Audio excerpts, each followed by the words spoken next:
We're traveling now from Sevilla to Granada, another of the beautiful cities in the southern part of Spain. Traveling by train is a pretty convenient way to go. We always like to ride the trains with our Hawaii Geographic Society tours of Europe and other parts of the world. Granada has one particular site that everyone really should see sometime in their life. It's perhaps the most beautiful and most magical palace ever constructed on the planet. It's the Alhambra. This romantic fortress conjures up visions of a Coleridge poem. In Xanadu did Kubla Khan a stately pleasure dome decree. And this was a home of sensual delight, for here resided the royal Muslim ruler and his harems. He was surrounded by hundreds of beautiful women and these beautiful gardens and palaces. It was also the center of political power as the residence of the leader, and it was the last stronghold of the Muslims in Spain before they were evicted from the country. We're visiting one of the most incredible places in the world, the Alhambra Palace in Granada. We're in the south of Spain in Andalusia, and we're walking through the gardens and this incredible architecture of the Alhambra. This is a palace built by the Muslims a long time ago and occupied for hundreds of years. You'll probably find this palace so wonderful and compelling that you'll want to come in and visit it several times, perhaps once with a guide as we're doing on our walking tour, and then come back on your own and savor its pleasures. We are in the Alhambra. Alhambra means the red color, red. The Alhambra was started to build in the year 1228, and he is spending 122 years in the construction of the whole thing. As you will see later, the Alhambra was a citadel, is to say, a village surrounded by the wall. Well, the Alhambra has different entrance, different gates. This is the oldest one.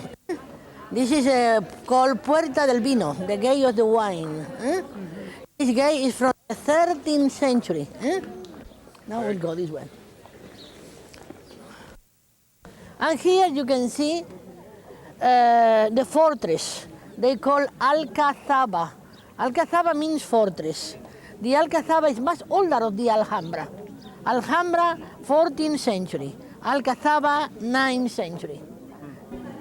You can see the decoration all arabesque.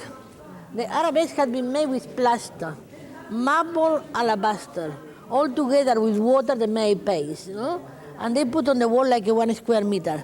They made the paint, the design, then made the design handmade, and when before to be dry, they painted in color, the same color than the ceramic. Blue, red, yellow. Then the ceiling is a mix of the Christian and the Arab together.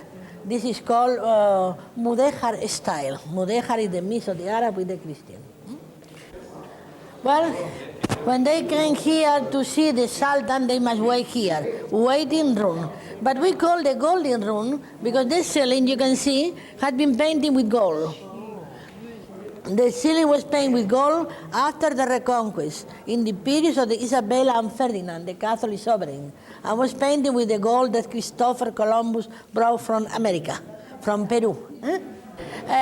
After the Reconquest, the Queen Isabella, the Catholic, ordered to change, to move the throne from there till just in the middle of the room. And just there, in the middle of the room, is the place where the Queen Isabella met to Christopher Columbus. In this room? Yes, here. And here is the place where the Queen Isabella the Catholic gave the money to Columbus for going to India. And then he was lucky and discovered America. As you know, the Arabs came from Arabia. Then they came from countries where they had no water. For that reason, the principal decoration of the Alhambra are always pool, flowers, water.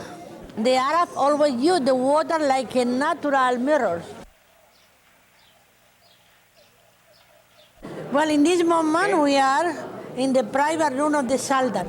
The ceiling always made the reproduction of the cave with stalactites. This is because Mahoma, Mohammed, the Prophet Mohammed was living in a cave, and that reason for religion they made imitation of the cave of Mohammed. But this is a nicer cave Yes, of than course, Mahoma's of cave. course, of course. And with the lion decided to make a very beautiful clock. It was a clock in those days, you know, and for that reason they used the 12 lion. Sundial. Yes. In those days, they were very good mathematics, and with the pressure of the water, they made a combination that at 1 o'clock the water came from the mouth of one lion, at 2 o'clock to 2 lions, at 3 o'clock to 2 lions. That is the reason that they use the lion. First time I hear this. Yes. That is the reason that this patio, this courtyard has no flower, because underneath is a gallery. In that gallery they had part of the machine that they used in those days. Very clever. Now we are going to pass through the bridge and we'll be in the general life. Jene in Arab means garden. This is garden in Arab. Alive paradise. We'll go now to the garden of the paradise. We'll go to the Eden. Eden. Garden of Eden. Yeah, the garden of Eden. Hola. The Generalife is a garden that has no match. It's a complex of gardens and buildings resting on and clinging to the hillsides facing the palace of the Alhambra. It's among the noblest and most exalted of all gardens in the world. This open air and watery ambience provides a refreshing contrast with the more enclosed walls of the Alhambra Palace. It's impossible to think of this environment of fantasy as anything other than an earthly paradise. The Generalife was constructed somewhere in the early 14th century as a summer residence of the Moorish kings, and it lies high on the steep, well-watered slopes of the Cerro del Sol adjoining the Alhambra, and it's sited solely for the enjoyment of landscape in a way that foreshadows the Italian Renaissance. It's an expression of the Muslim pleasures of life on earth, a kingdom of heaven right here in the garden.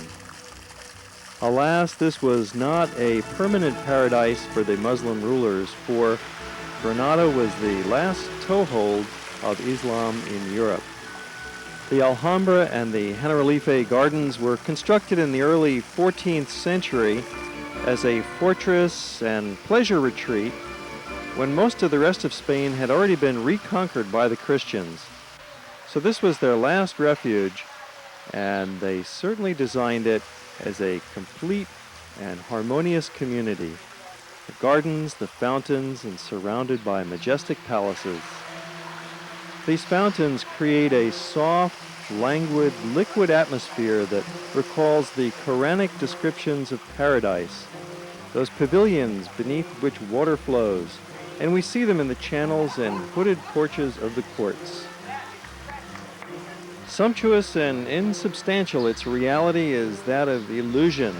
Light is played with and absorbed, recalling a verse by Federico Garcia Lorca, how hard it is for the daylight to take its leave of Granada.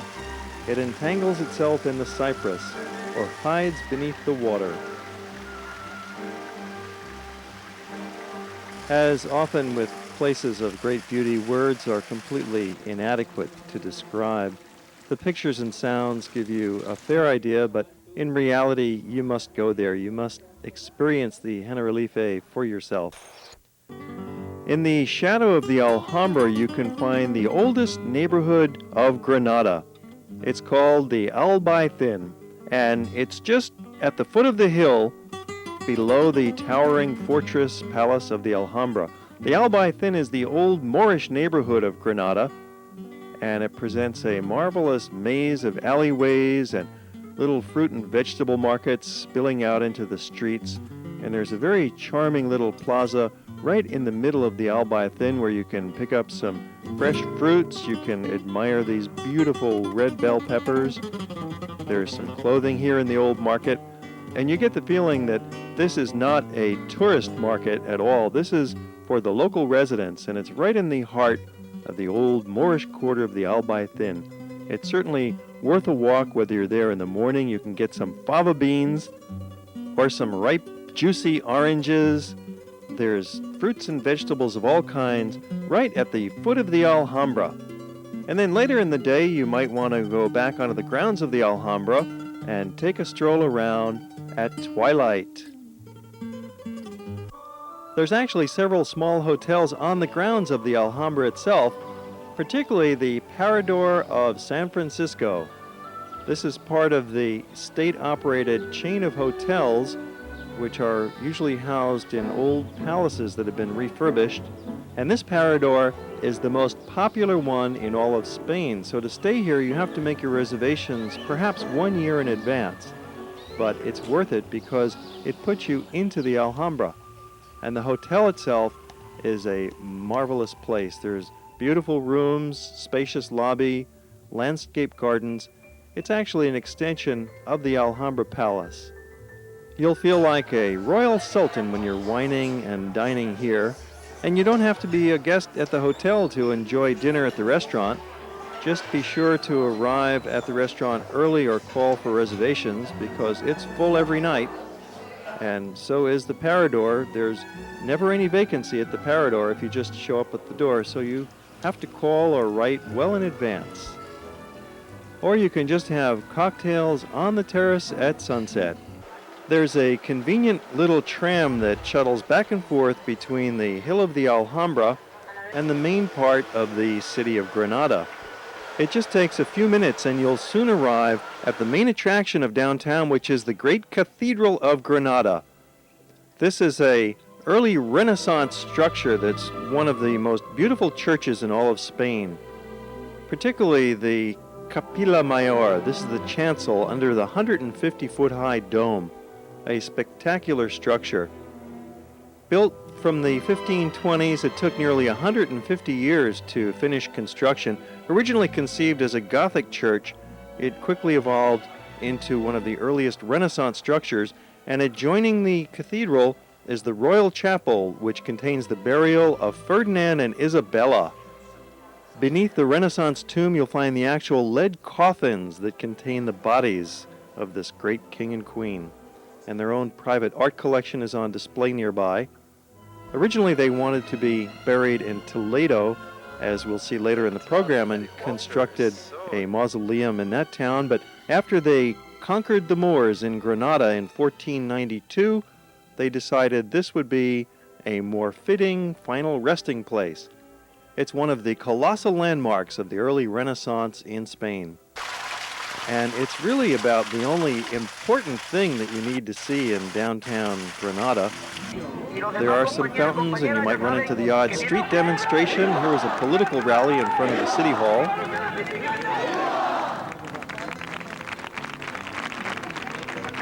And there are some nice eating places in this town. Here's a casual outdoor eatery where you can stand up and have your lunch. There's some nice outdoor cafes where you can sit at a table. And there's a whole variety of restaurants in all price ranges. We found this restaurant by asking a local, where's a good place to eat? And he walked us about 6 blocks out of his way to take us to this very tasty family-run operation. And the food was very inexpensive. This big platter of fish only cost $8. And you can get your rice and vegetables and salads and different kinds of meat dishes, of course. They specialized in this immense fish platter. We were so hungry, we ordered seconds. And then we took a stroll and had some dessert. This is a milkshake with a nut base, like a soy drink.